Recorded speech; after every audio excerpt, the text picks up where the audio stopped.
Salutations, Dave from Degenerate here, and I would like to apologize for a couple things. One, there are people downstairs with the TV up extremely loudly, so that might come through on this video. Two, the camera is going to be kind of shaky because I haven't got a tripod, whatever, I don't know. Anyway, the purpose of this video is basically to talk about creative drum programming. Now, I'm not going to give a tutorial on actual drum programming, but I'm basically going to give a tutorial on ideas for people who aren't drummers on how to come up with something that actually sounds kind of good and not like something really generic and boring and the kind of thing that various people that Simon Cowell assigned to his label would probably just rely on as a default because Simon Cowell is the devil. So anyway, I have loaded up my DAW of choice, that's Digital Audio Workstation for the completely uninitiated, and I have programmed a very basic drum beat, which I will play now if this really, really slow laptop wants to play ball with me.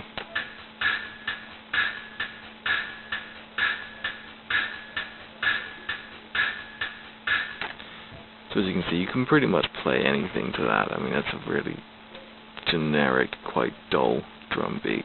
Something that maybe once in a while you might want to use just to add accentuation to something, but you don't want to be basing your song on something like this. So we're going to try and make this a little bit more interesting. And the thing to remember is that the way I have programmed this, and this is again for the completely uninitiated, but what you generally do with drums is the first and third beat of a 4/4 beat bar. I really should have phrased that better, but that would always be your kick drum. Well, the second and fourth will always be your snare. So as you can see here, this is the snare. So it's the second and the fourth beat into the bar. Now you want to try and keep that more or less consistent and to get things there, because otherwise it's going to be really awkward to play to it. Now, what I think we should do, let's go into that. This particular DAW has an annoying tendency of zooming out when you don't want it to, but I think it would sound better if we had 4 beats in this first bit.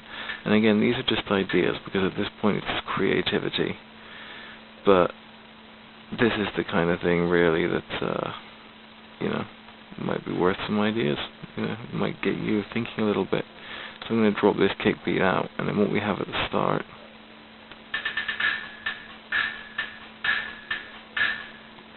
and you can see straight away how that's kind of worked out. Now what might be an idea, maybe we drop that kick out of the second bar, the first one. Give that more of a delay factor going here.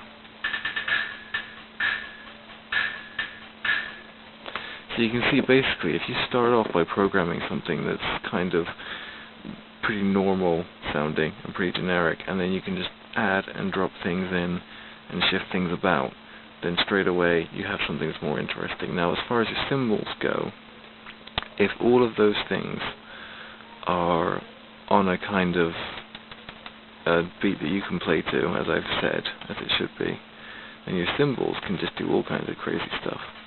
Now what I'm going to do here is I'm going to kind of do a roboticized thing, and this is another thing that's actually a really good idea for anyone who may want to give this a go, anyone who's new to this kind of thing, new to programming, then you may want to actually memorize how this is done. So what you're basically doing at the moment is you're going to have something that's played loads and loads with your drums. So it's literally every single beat in that bar. And if you get like a 16 or a 32 note, you want to make sure that these little things at the bottom here, the velocity, isn't consistent, because then it's just going to sound robotic. That's not what you want. What you basically want out of this is something that sounds at least kind of humanized. So just adjust the velocity and just do all kinds of random patterns, because when drummers play, they are very random. Anyone who's ever been in a band with a drummer, they'll be able to tell you that they don't like being consistent. They also like to get involved in various things that doesn't actually concern them, like being real musicians. Anyway, I'm not going to try and isolate too many drummers, as I'm sure this video would annoy a lot of people if I did. I'm only kidding, guys. It's just that the last band I was in with a drummer, it didn't end well, and it was basically his fault. Anyway, if we listen to that now,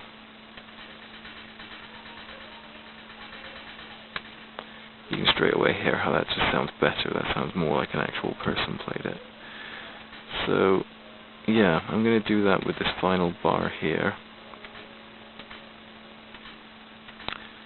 And incidentally, this is actually the early stages of programming a song that's going to be on our new album. I'm just basically showing you how I'm putting some of this stuff together. But now those three things together, just for the first couple bars.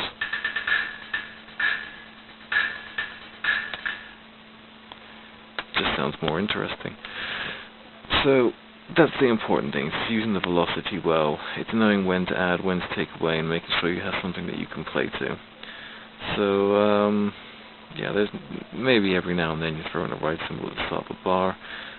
Other than that, leave to your creativity. That's all there is to it. And I'm sure Mr. Nicolas Cage's face on a pillow would have Cage. Good night.